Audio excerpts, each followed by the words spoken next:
हाय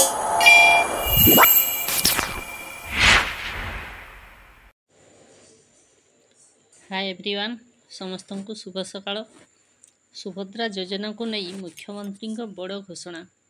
September 17 तारीख प्रधानमंत्री करेंगे शुभारंभ।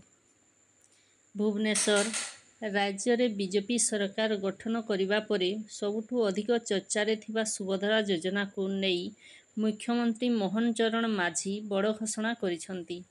आगामी सेप्टेम्बर 17 तारीख रे राज्य में शुभारंभ हेबो सुभद्रा योजना। प्रधानमंत्री नरेंद्र मोदी जन्मदिन अवसर में सुभद्रा टंका रिलीज हेबो। प्रधानमंत्री नरेंद्र मोदी ओडिशा आसी सुभद्रा योजना लॉन्च करिवे बोली कहिसेंती मुख्यमंत्री मोहन चरण माझी।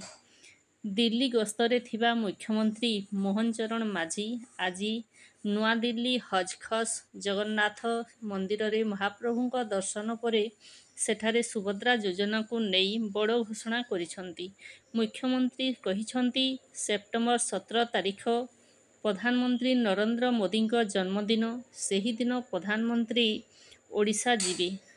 सेही दिन आमे सुभद्रा योजनार शुभारंभ करिबो। सुभद्रा योजनार टंका सेही दिन रिलीज करा जिवो।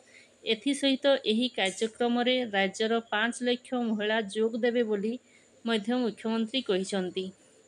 सूचना योग्य सुभद्रा योजना रे ओडिशार सबु महिला को मिलिबो 50,000 टंकार कैश भाउचर।